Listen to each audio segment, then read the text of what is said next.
അഗ്നിരാജ് എന്നൊക്കെ എന്നെയും പലരും വിളിക്കാറുണ്ട് ഒരു പാലക്കാട്ടുകാരൻ എന്നുള്ള നിലയ്ക്ക്. പക്ഷേ ഈ ഒരു ഭംഗി അത് വേറെ എവിടെയും കിട്ടില്ല. കൈതരും 60 വയസ്സായ ആളാണ്, 70-70ാമത്തെ വയസ്സിലോട്ട് കിടക്കുന്നത്. എല്ലാ മൈൻഡ് സെറ്റാന്ന് പറയുന്നത് ഇതാണ്. സത്യം പറഞ്ഞു കഴിഞ്ഞാൽ ഇന്നത്തെ എൻ്റെ വീഡിയോയിലെ താരങ്ങൾ ഇവരാണ്. ഹായ് ഫ്രണ്ട്സ്, പുതിയൊരു വീഡിയോയിലേക്ക് സ്വാഗതം. അപ്പോൾ ഇന്ന് നമ്മുടെ യാത്ര എങ്ങോട്ടാണ്? കൊല്ലങ്കോട്. ഇന്ത്യയിലെ തന്നെ ടോപ്പ് 10 വില്ലേജസിൽ ഇടം പിടിച്ച നമ്മുടെ സ്വന്തം പാലക്കാടിൻ്റെ ഏറ്റവും മനോഹരമായ ഒരു ഗ്രാമമാണ് കൊല്ലങ്കോട്. അപ്പോൾ നമ്മൾ കൊല്ലങ്കോട്ടിലോട്ടാണ് യാത്ര. നമ്മളിപ്പോൾ ഏകദേശം തേങ്കുറിശ്ശിയിൽ എത്തിയിട്ടുണ്ട്. നമ്മുടെ ഒടിയനൊക്കെ ഷൂട്ട് ചെയ്ത ലൊക്കേഷനൊക്കെ ഇല്ലേ, ആ കഥ പറഞ്ഞു പോകുന്ന സ്ഥലമാണ് തേങ്കുറിശ്ശി. പാലക്കാട് ജില്ലയുടെ ഒരു ഗ്രാമപ്രദേശമാണ് തേങ്കുറിശ്ശി. അപ്പം ഇതാണ് തേങ്കുറിശ്ശി സെൻറ്ററാണ്. അപ്പോൾ കൊല്ലങ്കോട്ടിലേക്ക് പോകുന്ന സമയത്ത് അവിടെ ഒരു സ്പെഷ്യൽ സ്ഥലമുണ്ട്, വെള്ളരിമേട് എന്ന് പറയും. നമുക്ക് അതും കൂടെ ഒന്ന് പോയി കാണണം. നല്ല പച്ചപ്പുണ്ട് കേട്ടോ. നമ്മുടെ ഈ പോകുന്ന വഴിയിലൊക്കെ ഭയങ്കര രസമാണ് കാണാൻ. മുമ്പിൽ വേറെ വണ്ടികളൊക്കെ പോകുന്നുണ്ട്, തിരക്കുണ്ടാവുമെന്ന് അറിയില്ല.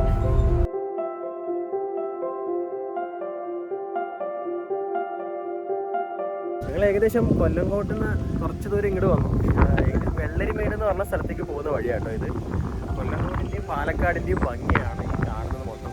നല്ല രസമാണ് ഇവിടെ നിന്ന് കാണാൻ. ഈ കാണുന്നത് നെല്ലിയാമ്പതി മലനിര കേട്ടോ. എങ്ങനെയുണ്ടമ്മ?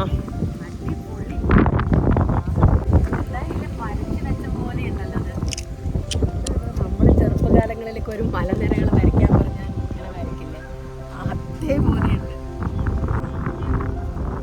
ഇഷ്ടപ്പെടാ പറഞ്ഞറിയിക്കാൻ പറ്റില്ല. അവന്റെ കണ്ണിന് ഇത്രയും ആനന്ദകരമായിട്ടൊരു കാഴ്ച. നമുക്കിനി കുറച്ച് ദൂരം കൂടെ അങ്ങോട്ട് പോകാം കേട്ടോ. എന്ത് രസമാണ് നോക്കണേ. പാലക്കാട്ടിലെ എല്ലാവരും പറഞ്ഞ പലരും കളിയാക്കും, അഗ്നിരാജ് എന്നൊക്കെ എന്നെയും പലരും വിളിക്കാറുണ്ട് ഒരു പാലക്കാട്ടുകാരൻ എന്നുള്ള നിലയ്ക്ക്. പക്ഷേ ഈ ഒരു ഭംഗി അത് വേറെ എവിടെയും കിട്ടില്ല. നമ്മൾ പലപ്പോഴും മൂന്നാർ, ഇടുക്കി അങ്ങനെയുള്ള സ്ഥലങ്ങളിലൊക്കെ പോയിട്ടാണ് ഇത് ആസ്വദിക്കാറുള്ളത്. പക്ഷേ പാലക്കാട്ടിൽ ഇങ്ങനെ ഒരു സ്ഥലമുണ്ട് എന്ന് പറയുന്നത് തന്നെ ഭയങ്കര ഒരു അഭിമാനമുള്ളൊരു കാര്യമാണ്. ഇന്ത്യയിലെ തന്നെ ഏറ്റവും ടോപ്പ് 10 വില്ലേജസിൽ ഇടം പിടിച്ച ഒരു സ്ഥലം കൂടിയാണ് കൊല്ലങ്കോട്. അത്രയും ഭംഗിയാണ് ഇവിടുത്തെ ഓരോ ഫ്രെയിമുകളും. ഭയങ്കര രസമാണ്. ഇതാണ് ഇവിടെയൊക്കെ കൃഷിയൊക്കെയാണ് ചെയ്യുന്നത്. ഡാഡിക്കുള്ളിൽ പോയിട്ട് അവരടുത്തൊക്കെ സംസാരിച്ചിട്ട് വരാം. എന്താ സംഭവം? അതേ അവിടെ നിന്ന് അങ്ങോട്ടൊരു വിഷ്വൽ നോക്കണേ. അതുകൊണ്ട് ആ ഒരു വീട് കണ്ടില്ലേ? വീടല്ലല്ലോ, നെല്ല് കൂട്ടി വെച്ചിരിക്കുന്നു. കളം. അങ്ങനെ നമ്മൾ വെള്ളരിമേടിന്റെ താഴ്വാരത്ത് എത്തിയിരിക്കുകയാണ്. രസം നോക്കണേ. പാലക്കാടിന്റെ ഏറ്റവും ബ്യൂട്ടിഫുൾ ആയിട്ടുള്ള ഒരു ലൊക്കേഷനാണ് കൊല്ലങ്കോട്ടിലെ വെള്ളരിമേടിന്റെ ഈ താഴ്വാരം. വേണമെന്നുണ്ടെങ്കിൽ ഇവിടുന്ന് പതുക്കെ അങ്ങോട്ട് കയറി പോകാം. വെള്ളരിമേടിൽ വെള്ളച്ചാട്ടം അങ്ങോട്ട് ഉണ്ട്. ഇവിടെ ചെറിയ 1-2 കടകൾ മാത്രമേ ഉള്ളൂ കേട്ടോ. നമുക്ക് എന്തെങ്കിലും അത്യാവശ്യം ഒരു ചായ കുടിക്കാനും വെള്ളം വാങ്ങിക്കാനോ എന്തെങ്കിലും കുഞ്ഞു സ്നാക്സൊക്കെ വാങ്ങിക്കാനും വേണ്ടി മാത്രമുള്ള കടകൾ മാത്രമാണ് ഇവിടെ. ഭക്ഷണം നിങ്ങൾ കയ്യിൽ കരുതണം. അതൊക്കെ എന്താണേലും വെള്ളരിമേട്ടിലോട്ട് കയറാൻ വേണ്ടി തീരുമാനിച്ചു എല്ലാവരും കൂടെ. ബാഗ് എടുത്തിട്ടുണ്ട്, അത്യാവശ്യം സ്നാക്സും ഒരു കുപ്പി വെള്ളമൊക്കെ കയ്യിലുണ്ട്. ഇയാൾ കോട്ടയൊക്കെ പിടിച്ചിട്ടാണ് വരുന്നത്. പറ്റുന്നില്ലേ? ഭയങ്കര രസമാണ്. കുറച്ച് സമാധാനം ആഗ്രഹിക്കുന്നവർ നേരെ ഇങ്ങോട്ട് വരിക. പക്ഷെ വരുമ്പോൾ ഒരു കാര്യം ശ്രദ്ധിക്കേണ്ടത് എന്താണെന്ന് വെച്ച് കഴിഞ്ഞാൽ, നിങ്ങൾ വരുന്നതൊക്കെ കൊള്ളാം, പ്രകൃതി ആസ്വദിക്കുന്നതൊക്കെ കൊള്ളാം, പക്ഷേ ദയവ് ചെയ്ത് ഇവിടെ ഒന്നും വേസ്റ്റ് ഇടരുത്, വൃത്തികേടാക്കരുത്. ഇപ്പം ഈ പ്രകൃതിനെ സംരക്ഷിക്കേണ്ടത് നമ്മളൊക്കെ തന്നെയാണ്. പക്ഷേ നമ്മളൊക്കെ തന്നെയാണ് അതിനെ ഏറ്റവും അലമ്പാക്കുന്നത്. എന്താണെന്ന് വെച്ച് കഴിഞ്ഞാൽ, കഴിഞ്ഞ തവണ കൊല്ലങ്കോടിനെ പറ്റിയിട്ട് അത്യാവശ്യം നല്ല രീതിയിൽ വാർത്തകൾ പ്രചരിച്ചു. കൊല്ലങ്കോട് ഇന്ത്യയിലത്തെ ടോപ്പ് 10 വില്ലേജസിൽ ഒന്നായി മാറി എന്നുള്ള ന്യൂസസൊക്കെ സ്പ്രെഡായി കഴിഞ്ഞപ്പോൾ ഒരുപാട് ആൾക്കാർ കൊല്ലങ്കോട്ടിലോട്ട് വന്നു. അവസാനം എന്താ സംഭവിച്ചതെന്ന് പറഞ്ഞു കഴിഞ്ഞാൽ, കൊല്ലങ്കോട്ടുകാർക്ക് തന്നെ അതൊരു തലവേദനയായി മാറി.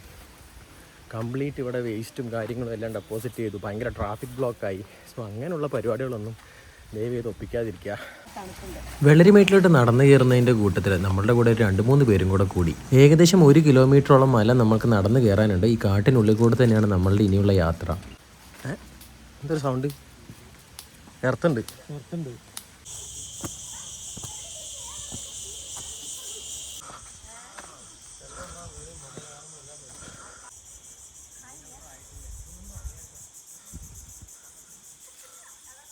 വെള്ളരിമേട്ടിലേക്ക് കയറുമ്പോൾ ആദ്യത്തെ ഒരു അരുവി കേട്ടോ അത്. ഫസ്റ്റ് സ്പോട്ടാണ്. വെള്ളം കുറവാണ്. കാര്യമായിട്ടുള്ള വാട്ടർഫോൾസ് ഒന്നും ഇനി ഇല്ലെന്ന് തോന്നുന്നു. കാരണം ഇതിലൂടെയുള്ള വെള്ളമൊഴുക്ക് നീരൊഴുക്ക് വളരെ കുറവാണ്. ഒരാൾ വെള്ളത്തിലൊക്കെ മുഖമൊക്കെ ഒന്ന് കഴുകുകയാണ്. തണുപ്പുണ്ടോ?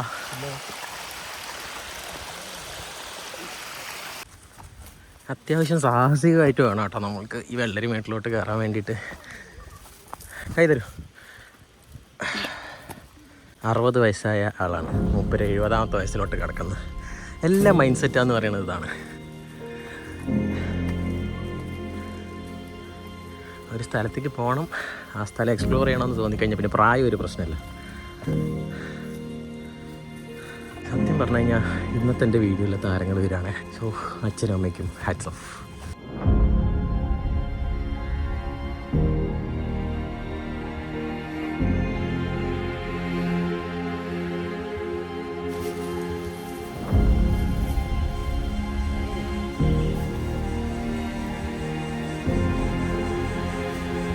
ചെറിയ അരുവികളുണ്ടേ.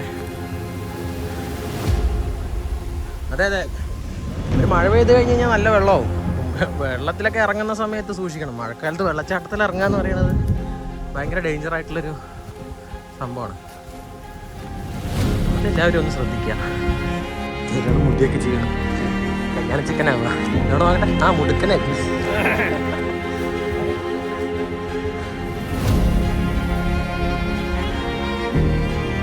ഇതാണ് പനമ്പഴം. കരിമ്പനകളിൽ നിന്ന് വീഴുന്നത് നൊങ്ക് എന്നൊക്കെ പറയും. ഈ നൊങ്ക് പഴുത്ത് കഴിഞ്ഞാൽ പിന്നെ പനമ്പഴമാവും.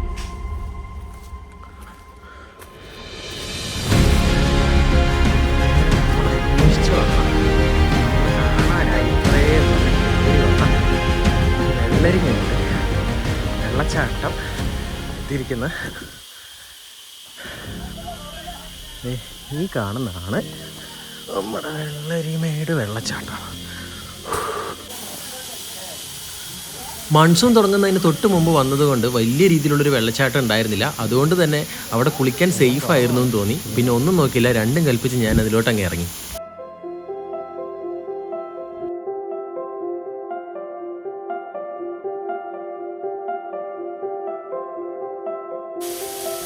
കുഞ്ഞു വെള്ളച്ചാട്ടമാണെന്ന് പറഞ്ഞിട്ട് കാര്യമില്ല. ഇത്രയും പൊക്കത്ത് നിന്ന് വെള്ളം താഴെ വീഴുമ്പോൾ പുറം നല്ല വേദന ഉണ്ടായിരുന്നു. കല്ലുകൊണ്ട് എറിയുന്നൊരു ഫീലായിരുന്നു. പക്ഷെ നല്ല തണുത്ത വെള്ളത്തിൽ ഇങ്ങനെ കുളിക്കാന്ന് പറയുന്നത് വേറെ ലെവൽ ഫീലാണ്. കുറച്ച് നേരം കഴിഞ്ഞതും അവിടെ ആൾക്കാർ കൂടി വന്നു. ഒരുപാട് കുട്ടികളും ഫാമിലിയും എല്ലാം അവിടെ വരുന്നുണ്ടായിരുന്നു. ആകെ ജനത്തിരക്കായി. എല്ലാവരും നല്ല അടിപൊളിയായിട്ട് ആസ്വദിക്കുകയാണ്. കുഞ്ഞു കുട്ടികൾ വരെ. അവർക്ക് ആകെ മുട്ടിന് പോലും വെള്ളമില്ല അവിടെ കുളിക്കാനായിട്ട്. അതുകൊണ്ട് തന്നെ ഒരു റിസ്ക് ഫാക്ടർ അന്നത്തെ ദിവസം അവിടെ ഉണ്ടായിരുന്നില്ല. നിങ്ങളുടെ സപ്പോർട്ട് തന്നെയാണ് ഏറ്റവും വലുത്. അതുകൊണ്ട് തീർച്ചയായും നിങ്ങൾ ഈ വീഡിയോ ലൈക്ക് ചെയ്യാൻ മറക്കരുത്. അതുപോലെ തന്നെ നിങ്ങൾ ഇതുവരെ ഈ ചാനൽ സബ്സ്ക്രൈബ് ചെയ്തിട്ടില്ലെങ്കിൽ ചാനൽ സബ്സ്ക്രൈബ് ചെയ്യാനും മറക്കരുത്. നിങ്ങളുടെ അഭിപ്രായങ്ങളും നിർദ്ദേശങ്ങളുമാണ് മുന്നോട്ട് പോകാനുള്ള ഊർജ്ജം. ഈ വീഡിയോയ്ക്ക് കമൻറ്റ് ചെയ്യാൻ നിങ്ങൾ ഒരിക്കലും മറക്കരുത്.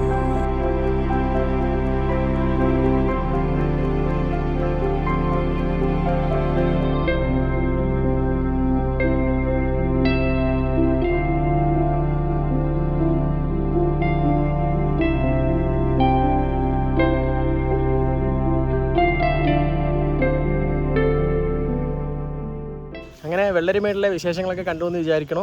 എല്ലാം അടിപൊളിയായിരുന്നു. ഇഷ്ടപ്പെട്ടമാ? സൂപ്പർ. ഹാപ്പി അടിപൊളിയല്ലേ? അപ്പോൾ ഓക്കെ, പുതിയൊരു വീഡിയോ ആയിട്ട് കാണുന്നത് വരെ ബൈ. ബൈ പറഞ്ഞേ.